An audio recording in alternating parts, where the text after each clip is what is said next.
Hello, welcome back guys. So this lecture is the continuation of the last lecture.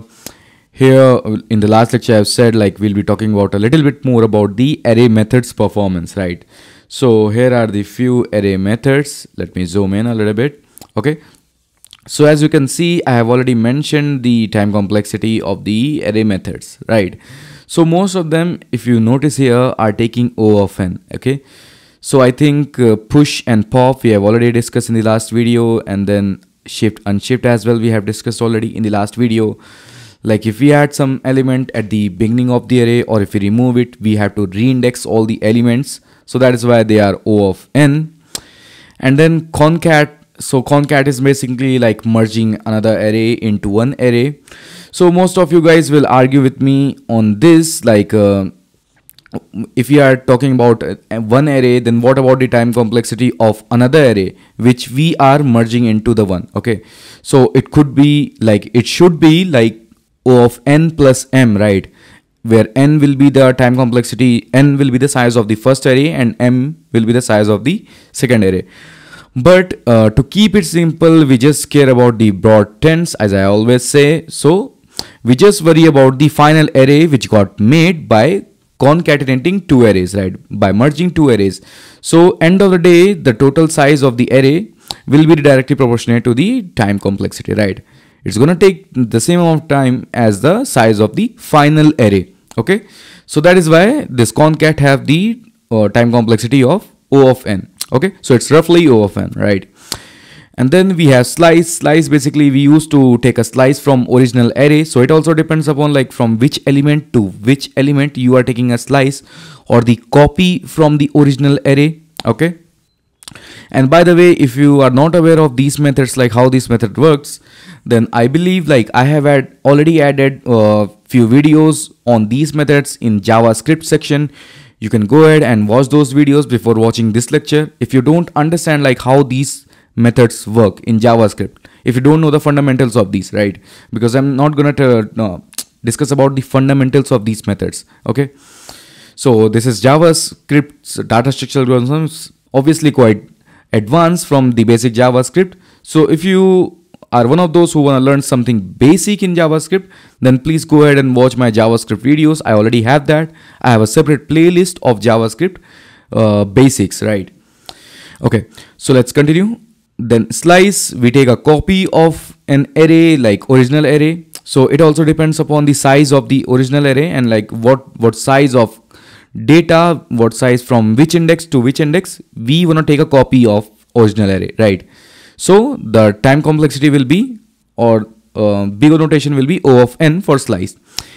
Splice is quite versatile, like with the help of this we can add or remove the elements in the original array itself. Okay, so if you add or remove the element, obviously it's gonna we have to reindex the elements in the array, right?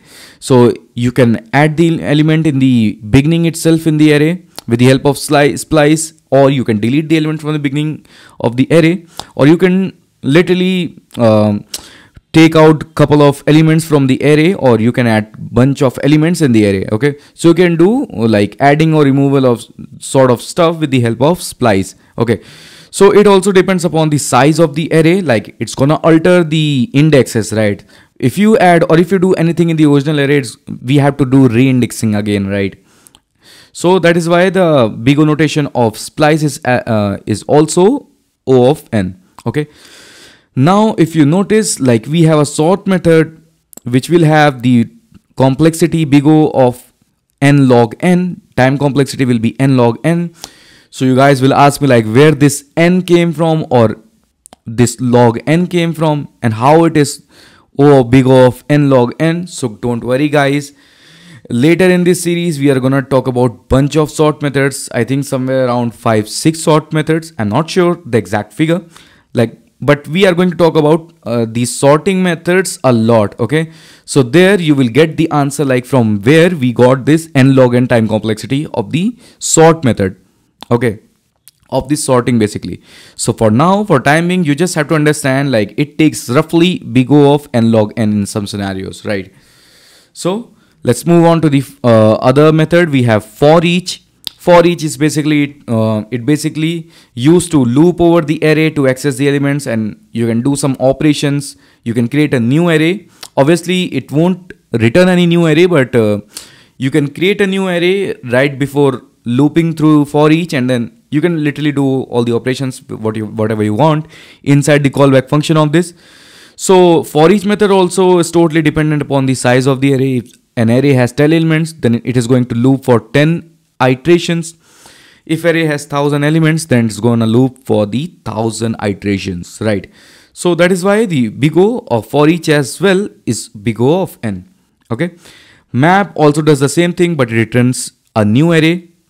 Like it's also iterate through the each element of the array. Like it iterates every element one by one, and it is also totally dependent upon the total size of the array, right? So that is why big O of this is also directly proportionate to the size of the n, size of the input, or size of the array, we can say, right? So that is why we have big O of n as the time complexity of map method. So likewise we have filter, reduce, and rest all other methods whichever I have missed here. They will have roughly time complexity of the big O of n, because in all these methods we are going to access all the elements of the array, right? Because they are going to alter all the elements, they are going to access all the elements inside the array, then only they are going to perform some action, right?